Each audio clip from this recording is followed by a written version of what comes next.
Que proveito tem o trabalhador naquilo com que se afadiga? Veio o trabalho que Deus impôs aos filhos dos homens para com ele os afligir. Tudo fez Deus formoso no seu devido tempo. Também pôs a eternidade no coração do homem, sem que este possa descobrir as obras que Deus fez desde o princípio até o fim. Sei que nada é melhor para o homem do que regozijar-se e levar vida regalada. Também que é dom de Deus que possa o homem comer, beber e desfrutar o bem de todo o seu trabalho. Sei que tudo quanto Deus faz durará eternamente, nada se lhe pode acrescentar e nada lhe tirar. E isto faz Deus para que os homens temam diante dele. O que é, já foi, e o que há de ser também já foi. Deus fará renovar-se o que se passou. Como as pessoas vivem no mundo e como as pessoas se relacionam no mundo de Deus. Você tem respostas, elas vivem em busca de satisfação própria. Talvez isso, irmãos, possa explicar o número crescente de divórcio no Brasil. Somente no ano de 2021, 386 mil divórcios foram elaborados de forma litigiosa ou consensual, mas casamentos foram desfeitos. E dentre muitas coisas, é porque as pessoas querem viver para si mesmas, não se importando com o outro. Vou recitar algumas frases que provavelmente você conhece. Seja você mesmo, faça o que está no seu coração, não desista dos seus sonhos. Você pode ser o que quiser. Já ouviram alguma dessas frases? Numa palavra, o que significa isso? Autonomia. Do grego, autós, eu, e nomos, lei. Lei para mim mesmo. Autogestão, né? Independência, a vida. Eu não quero ficar subordinado à lei de ninguém, eu tenho a minha própria lei. Eu faço a minha lei.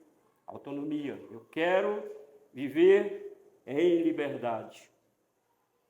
Mas o problema é quando essas pessoas não encontram autonomia e muito menos liberdade, elas se desesperam, cometem suicídio, xingam as pessoas, xingam a igreja, xingam Deus, blasfemam de Deus e a lista não para. E o nosso texto aqui hoje, irmãos, vai nos dar 3 soluções. Como que você vai achar sentido na vida?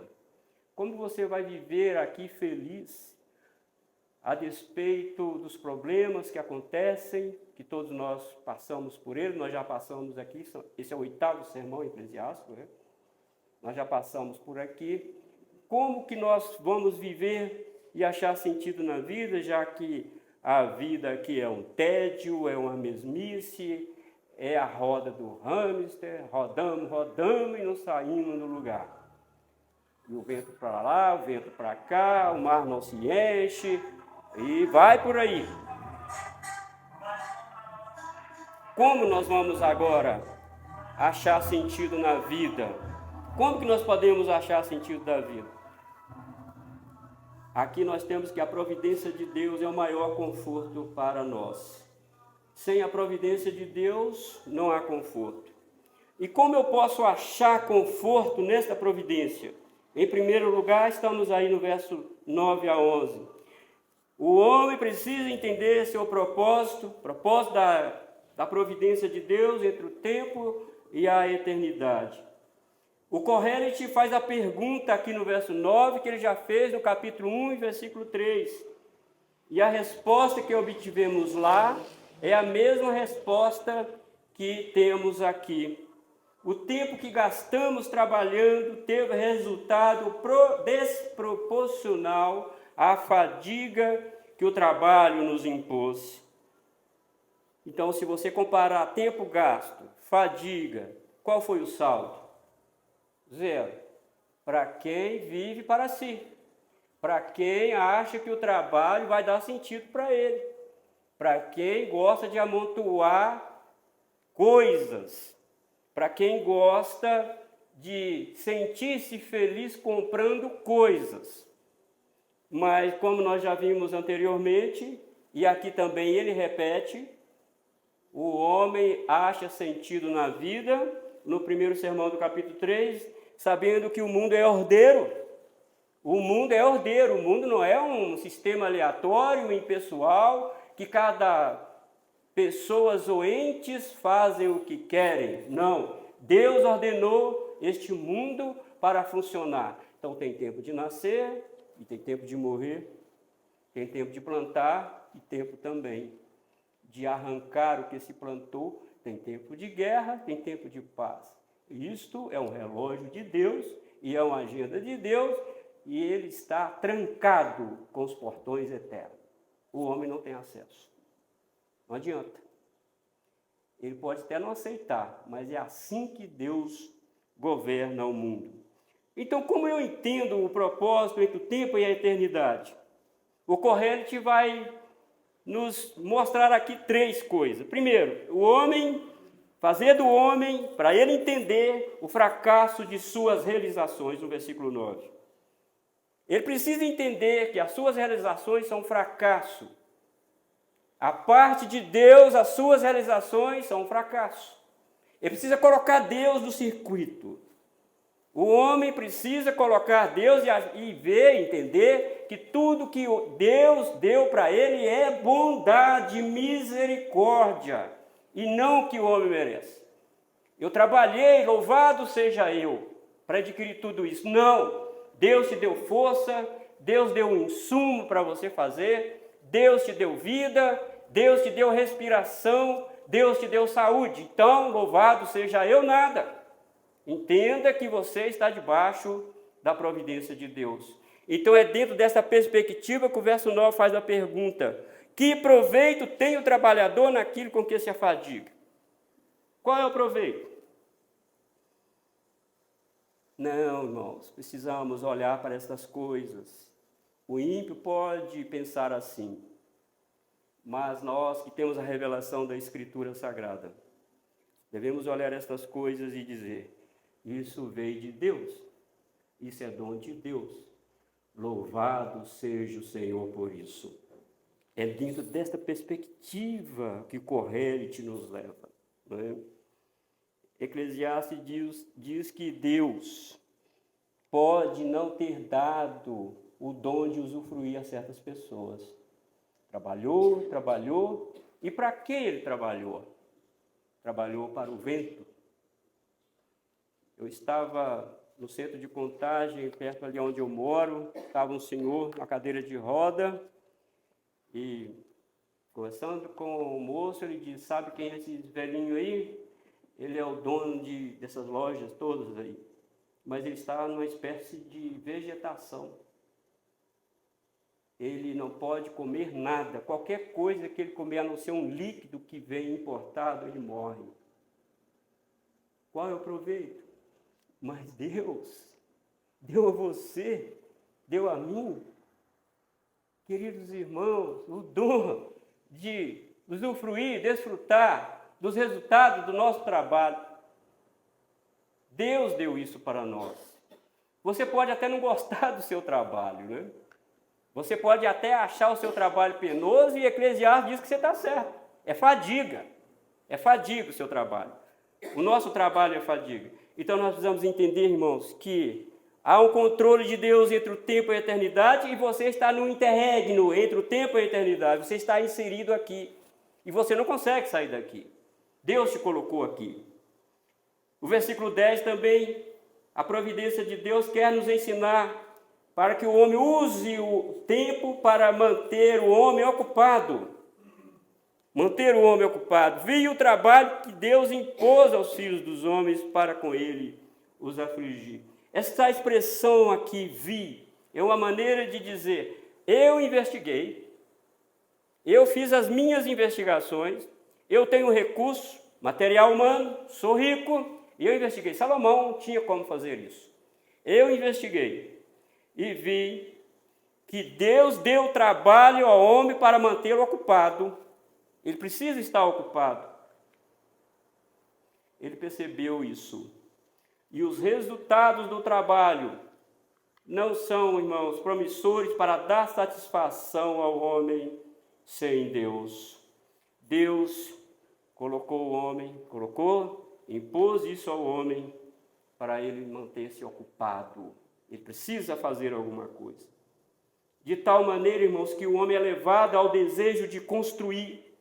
Deus colocou isso, desejo de construir, desejo de progredir. E quando o homem colabora como corregente na criação de Deus, o homem está, irmãos, colaborando no todo com a providência de Deus e ele não sabe. Ele acha que é obra dele. Ele acha que ele se formou na faculdade tal e tudo, mas Deus levou o homem a este patamar. E ele está, em última análise, trabalhando para Deus. E ele não sabe. Afligir, irmãos. Deus pôs esse trabalho para afligir.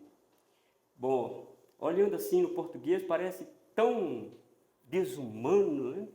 Afligir. Mas a palavra no hebraico não tem essa conotação que nós temos aqui. Tem um sentido primário de atarefado, ocupado. Deus deu uma tarefa para o homem, mas na nossa versão em português preferiram colocar afligir.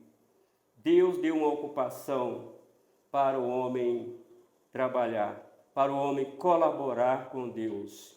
Olha para você ver, o ano passado eu estive numa cidade no sul do país, onde os maiores prédios, edifícios estão lá, né? Eu vi a beleza da cidade. Aquilo é de tirar o fôlego. E eu olhei e disse, como que Deus fez isso usando o trabalho do homem? Deus embeleza isso, irmãos.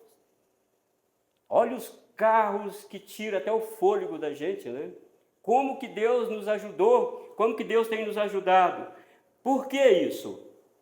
O homem faz tudo isso querendo construir, querendo galgar posições, mas na última análise, Deus levou o homem a fazer isso, dando a ele uma ocupação, uma tarefa, para ele colaborar na corregência do mundo juntamente com Deus.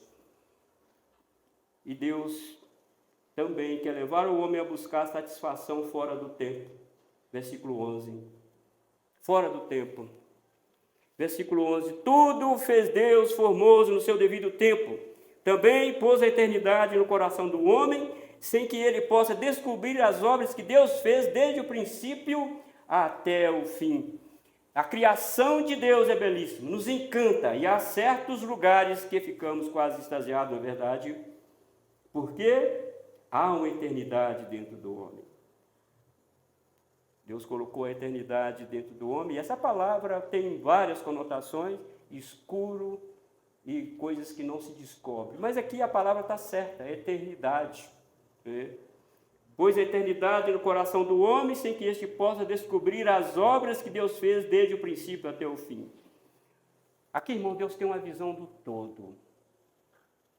O perímetro de Deus é eterno. O meu perímetro, o seu perímetro, o perímetro da minha mente, da minha visão, é limitado. Mas o perímetro de Deus é eterno. Ele fez tudo desde o início até o fim, já está feito. Mas eu não consigo ver isso.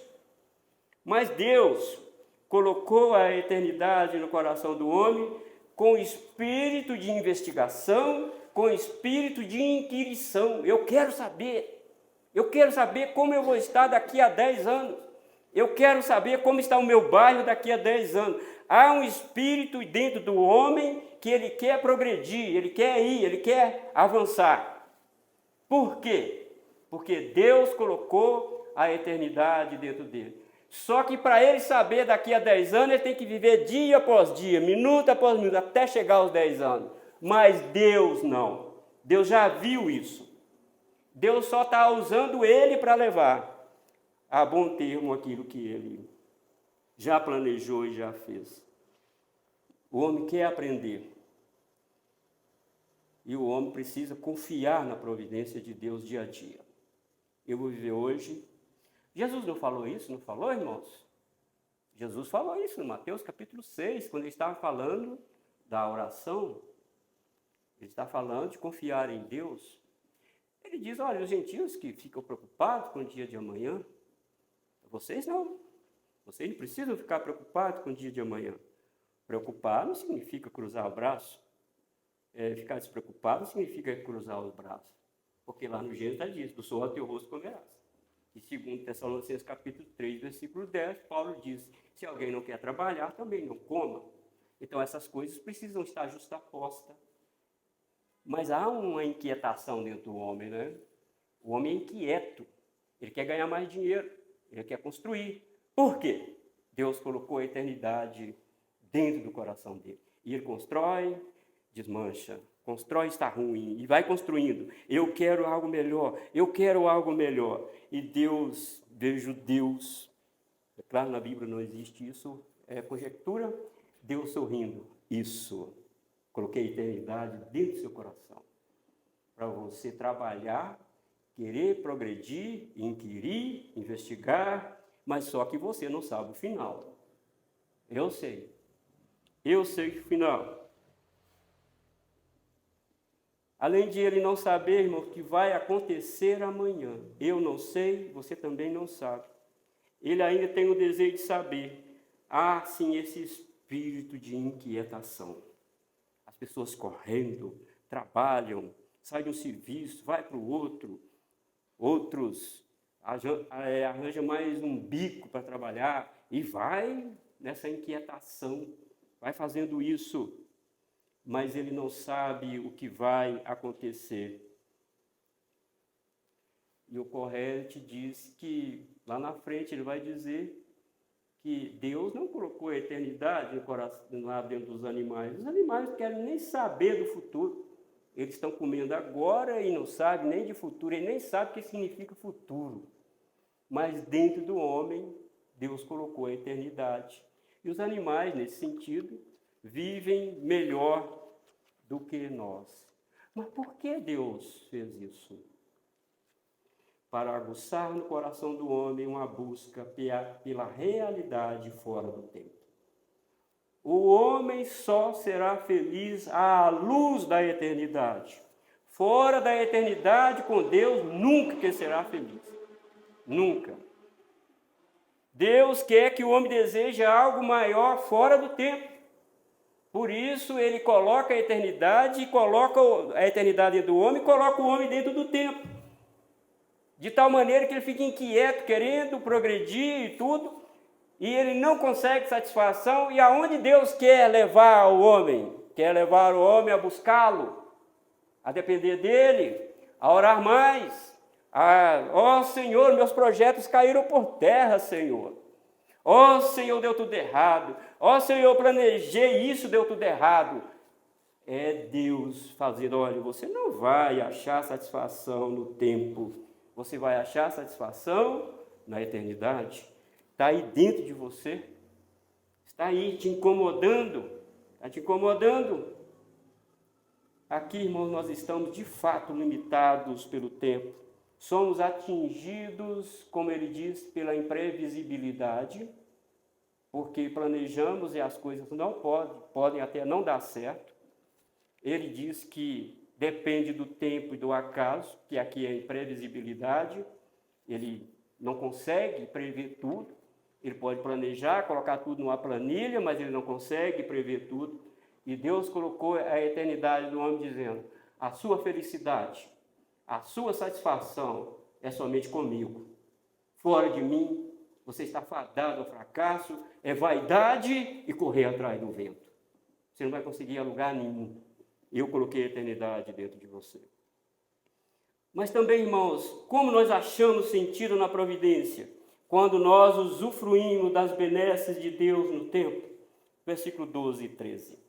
Nós precisamos usufruir das benesses de Deus no tempo. Sei que nada melhor para o homem do que regozijar-se e levar a vida regalada. Também que é dom de Deus que possa o homem comer, beber e desfrutar o bem de todo o seu trabalho. Isto é o mesmo que fazer a obra de Deus, porque o Criador do tempo e da eternidade deu uma ocupação para o homem aqui. Mas não é somente trabalho fatigante que Deus deu para o homem. Enquanto não chegar ao estado eterno, o que o homem deve fazer? Eu busquei satisfação no dinheiro, diz Correte, não deu certo. Busquei satisfação no sexo, ele falou que tinha mulheres e mulheres, não deu certo. Busquei satisfação em construir coisas, construir pomares, tinha as melhores bebidas, cantores para cantar para mim, não deu certo.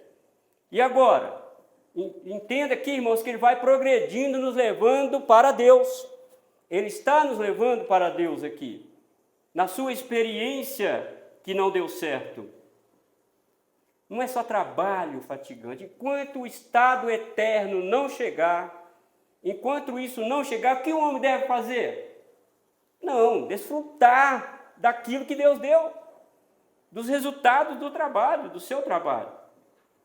Desfrute. Porque o versículo 12 e 13 diz que a vida não é somente dor e fadiga. Os versículos 12 e 13 dizem isso. A vida não é somente fadiga. E no versículo 12 e 14 ele usa o mesmo vocábulo, sei e sei. Aqui ele diz que reconhece que o homem pode ter momentos alegres e até regalar-se, desfrutando dos resultados do seu trabalho, mesmo que seja breve. Você lembra que ele falou que há tempo de rir? Se é tempo de rir, meu filho, não fique com cara feia, sorria. Sorria mesmo, faça festa. Quem sabe faça aquele churrascão. Coma mesmo, porque o momento de chorar vai chegar. Vai chegar e você vai chorar. Mas o momento de chorar também vai passar. Vai vir de novo o momento de rir. Então, a vida é intermitente e roda e volta aqui no mesmo lugar. Fora de Deus não há alegria permanente. Fora de Deus, tudo é vaidade e correr atrás do vento. Ele reconhece aqui, irmãos, que podemos viver sim alegre na graça de Deus. Ele reconhece essas verdades. Pensa, irmãos, em quantas coisas boas você pode usufruir, mesmo estando neste estado de tensão entre o tempo e a eternidade. Fazer bom uso da providência de Deus é uma maneira de encontrar sentido nesta vida fugaz e de vaidade. Essa vida de dor, que você vai chorar com dor, dor na alma, dor no coração, com dor no físico mesmo, você vai chorar, vai chegar esse momento, mas quando chegar o momento de rir. Mas aqui o Correte nos diz, usufrua das benesses de Deus no tempo. Você ainda está no tempo, embora a eternidade esteja no seu coração, mas você ainda está limitado pelo tempo. Eu controlo o tempo, eu sei o que é melhor para você. Em terceiro lugar, irmãos, como nós nos achamos sentido na vida debaixo da providência de Deus, aceitando o controle de Deus sobre o tempo e a eternidade, versículo 14 e 15. Sei que tudo quanto Deus faz durará eternamente. Alguém até pode não concordar com as obras de Deus no tempo. Alguém pode até não concordar quando e como Deus faz sua obra, colocando o próprio homem no circuito de ação. Mas isso não importa, porque não cabe ao homem questionar estas questões que são exclusivamente do escrutínio de Deus. Deus é Senhor do tempo, Deus é Senhor da eternidade, ninguém pode aumentar e nem diminuir o que Deus faz. Quando, irmãos, pensamos que fizemos alguma coisa, na verdade, o que fizemos foi levar a efeito o plano que Deus estabeleceu para mim e para você. Eu fiz isso. Não. o que você fez foi colaborar com o plano já existente de Deus. É só isso que você fez. Você não fez nada. Porque o tempo e a eternidade pertencem ao Senhor, pertencem a Ele. Então Deus é Senhor do tempo. Aceita isso. E Deus é Senhor da eternidade. Ele manda. Ele coordena o mundo à sua maneira. E o que o resta ao homem agora é desfrutar das benesses e ter temor a Deus. Tema o Senhor. E isto faz Deus para que os homens temam diante dele. Ele diz aqui. Deus faz essas coisas para que os homens o temam. Agora, irmãos, temer a Deus é ter postura e compostura reverente diante dele. É sentir mesmo trêmulo de medo do poder de Deus. Cuidado quando nos dirigimos a Deus. É falta de temor gritar com Deus. Você não grita nem com sua mãe. Como que você vai gritar com Deus? Reverência. Abaixa sua cabeça. Você está falando com o soberano, com o Criador do céu e da terra, que colocou a eternidade no seu coração. Tema Ele. Muito cuidado. Temer a Deus também, irmão, não significa cruzar os braços e deixar tudo para Deus fazer. Não. Não vamos esquecer que Deus nos deu uma ocupação debaixo do sol. E uma forma de temer a Ele é fazer o que temos de fazer com amor e com temor e tremor no nosso coração. Sabendo também que Deus, como Criador, poderia somente nos dar uma ocupação e não nos dar o desfrute. Mas Ele nos deu uma ocupação que é boa. E também nos deu o desfrute, que é dom de Deus. O correto diz aqui que é dom de Deus quando Deus faz isso. Eu quero citar aqui uma ilustração de Dídimo, um dos pais da igreja primitiva. Olha o que ele escreveu sobre a nossa vida aqui. Nossa vida neste mundo, diz Dídimo, é como passageiros dentro de um navio. Não estamos vendo nada à nossa frente, somente água. Mas sabemos que tem um capitão que está fora da nossa visão, com suas mãos postas no leme, conduzindo o navio. Eu não vi ilustração melhor do que essa. A nossa vida aqui é como passageiro dentro do navio. Você vê o capitão lá? Não vê. Mas ele tem um leme na mão. Você não precisa ver o capitão.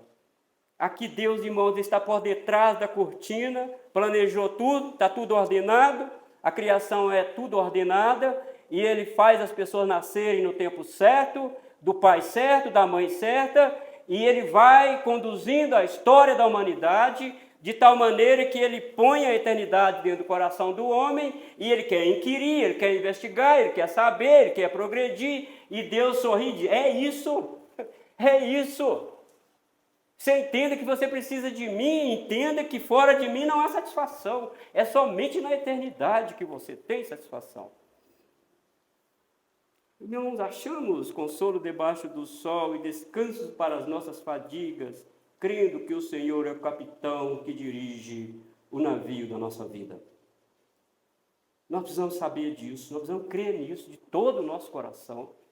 Que quando vier as lutas, os problemas, e eu te garanto que vão vir as lutas e os problemas, e você precisa entender que tem um Criador do céu e da terra conduzindo a sua vida. Isso vai colaborar para a sua vida e para a glória de Deus. Não é isso que Paulo diz em Romanos, capítulo 8, versículo 28, que nós cantamos aqui? Todas as coisas cooperam para o bem daqueles que amam a Deus, daqueles que são chamados pelo seu decreto. Todas as coisas, e é todas mesmo. E se você continuar lendo o texto, o que Paulo vai falar? Ele vai dizer que nem morte, nem anjo, nem principado, nem tribulação, nada pode nos separar do amor de Deus, que está em Cristo Jesus, o nosso Senhor. E por último, temos o versículo 15 aí, a parte A. O que é, já foi. E o que há de ser, também já foi. Olhe a grandeza de Deus. Você fez alguma coisa nova? Fez nada. Esse evento já aconteceu no passado. Deus já usou pessoas lá no passado. Você não fez nada novo, não. Nada. Tudo está dentro do escrutínio de Deus e da coordenação de Deus. Tudo está debaixo da soberania e providência de Deus. Tudo. Mas a conclusão, irmãos, é que, por enquanto estivermos limitados pelo tempo, trabalhamos sem parar e não vamos construir nada, porque o que nós construímos aqui, os eventos que acontecem aqui, gerações atrás de nós, também lutou com o mesmo dilema, porque Deus colocou a eternidade dentro do coração deles também, eles queriam construir, eles queriam ir à frente e não conseguiram. Por quê? Porque já foi, não tem nada novo. Mas há uma alegria, irmãos, que quando nós olhamos para Eclesiastes, que a vida é uma roda que volta no mesmo lugar, rodamos e volta no mesmo lugar, parece que dá um tédio, um desânimo em nós de trabalhar, de fazer alguma coisa, de constituir família. Mas a última parte do versículo 15, irmãos, é encorajadora, traz para nós esperança. Deus fará renovar-se o que se passou. Deixa eu ver com vocês. As palavras que falamos ontem já estão cercadas pelos portões eternos. E você não tem como reaver essas palavras que você falou. O que você fez no passado também já entraram cercados pelos portões eternos. E você não tem a chave para entrar lá. Você não consegue reaver as suas obras. A única coisa que você pode fazer é: perdoa-me, Senhor. Ajuda-me, Senhor. Porque tudo que você fez, tudo que você falou, já entraram para os portões eternos. E parece que isso vai nos dando um desespero, né? Porque, e agora? Não tem como eu reaver isso. Não tem como. E agora? Mas há uma nota de esperança aqui. Deus vai renovar o que passou. Deus vai trazer nova vida. Deus vai trazer beleza, essas obras feias nossas, através da obra de Jesus Cristo no Calvário. É pelas obras de Jesus Cristo que Ele vai renovar. Porque Paulo diz em Efésios capítulo 2, versículo 10, porque somos feitura dele, criados em Cristo Jesus para as boas obras, as quais de antemão preparou para que andássemos nela. Está lá em Efésios capítulo 2, versículo 10. Deus vai renovar, irmãos. É uma nota de esperança para nós. Deus vai buscar isso e vai renovar. É claro que Deus pede conta, que Deus traz julgamento. É claro que capítulo 11, versículo 9, capítulo 12, versículo 14, ele fala isso. Que Deus vai pedir conta, mas a boa notícia é que em Cristo Jesus, irmãos, isso não vai surtir efeito sobre a nossa vida, porque Jesus Cristo vai purificar essas obras, vai renovar essas obras, e elas não vão, irmão, ter efeito sobre nós por causa de Jesus Cristo. Deus vai renovar isso. Deus fará algo novo usando o nosso trabalho realizado ao longo dos milênios. Deus fará isso de novo. Diz a Escritura em outro lugar que a palha vai para o fogo e o trigo será recolhido no celeiro. Mas aqui é uma mensagem de esperança, irmão, porque aquelas obras que achamos que estavam perdidas para sempre, Deus a renovará, fazendo com que ela se encaixe dentro da eternidade em Jesus Cristo. Deus remirá o tempo. Às vezes perdemos tempo com piadinhas, perdemos tempo com coisas, e Deus vai pegar esse tempo perdido e encaixar tudo isso na obra de Jesus Cristo na cruz do Calvário. E esse tempo não será perdido, porque o que Deus faz, tudo que Ele faz, diz Provérbios, diz Eclesiastes aqui, durará eternamente. Mas é para quem está debaixo da providência de Deus. Deus vai limpar isso. Você, irmã, que tem a sua máquina de lavar, o que acontece quando você coloca a sua roupa lá? Ela roda, roda, você põe a roupa suja, o que acontece? Ela sai limpa. Deus fará isso com as nossas obras através de Jesus Cristo. Limpará não somente os nossos olhos de toda lágrima, mas limpará também as nossas obras em Cristo Jesus. Pense naquela água suja, barrenta, e ela entra para uma estação de tratamento, ela entra suja, ela não é potável, mas com o tratamento ela sai do outro lado, clarinha, limpa, para ser usada pelo homem. Se o homem pode fazer isso, Deus fará isso com as nossas obras. Deus fará isso, irmãos. Agora, irmão, o que esse texto tem a ver conosco agora? Nós que estamos aqui no século 21. Por que Deus estabeleceu o tempo? Disse aqui, para que o homem o tema. Todos devemos aprender com este texto sobre a nossa incapacidade. Não controlamos o tempo, não conseguimos retirar uma palavra ou alguns trabalhos que fizemos errado no passado. E também não conseguimos adiantar o tempo. Se tentarmos fazer alguma coisa que é feito somente hoje para fazer amanhã, vai sofrer consequências, vai ter problema. Não conseguimos viver o que vai ser amanhã hoje. Temos que aguardar. Estamos limitados pelo tempo.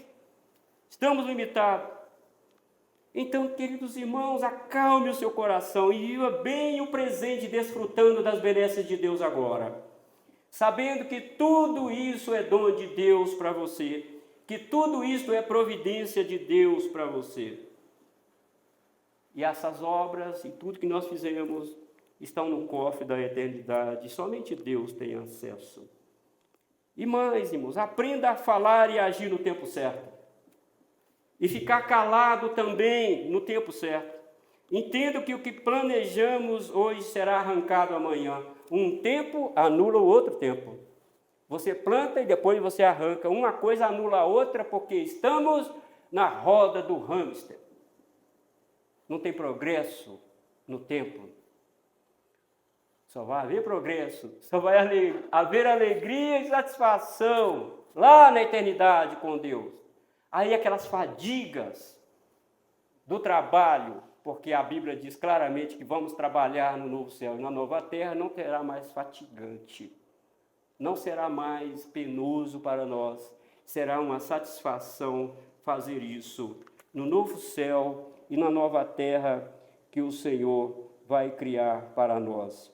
O pregador também disse que devemos comer e beber, desfrutando do nosso trabalho. E à luz do Novo Testamento, há uma mesa bem melhor, que não foi posta com o suor do nosso rosto, mas foi posta com o sangue de Jesus Cristo, que é a ceia do Senhor. É aqui que nós revigoramos também as nossas forças, é aqui que nós nos deliciamos com a obra de Jesus Cristo na cruz do Calvário. Comer e beber é muito bom, mas participar da mesa do Senhor, alimentar a nossa fé, a nossa vida espiritual, com a obra, não com o suor do nosso rosto, mas a obra de Jesus Cristo na cruz do Calvário.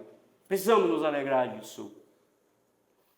E quando, irmãos, o povo de Deus se ajunta para participar da mesa da comunhão, que é a mesa de Cristo, alimentamos a nossa vida espiritual e reconhecemos Deus como grande provedor da nossa salvação. Ficar fora dessa mesa é não reconhecer o trabalho de Cristo na cruz do Calvário. Isso não irá bem. Como nós vamos viver neste mundo de fadiga? Como nós vamos viver aqui, debaixo da providência de Deus? Sabendo que Deus é Senhor do tempo, sabendo que o Senhor é Senhor do tempo e da eternidade, sabendo que é dom de Deus o usufruto do nosso trabalho. Tendo essa consciência, nós podemos viver, irmãos, de cabeça erguida, olhar altaneiro e sobrancelho, apesar das dificuldades e das lutas. Sabemos que há tempo para todas as coisas debaixo do sol e que nada acontece fora do tempo. E que tudo que Deus fez durará para sempre, inclusive a obra da redenção de Jesus Cristo na nossa vida.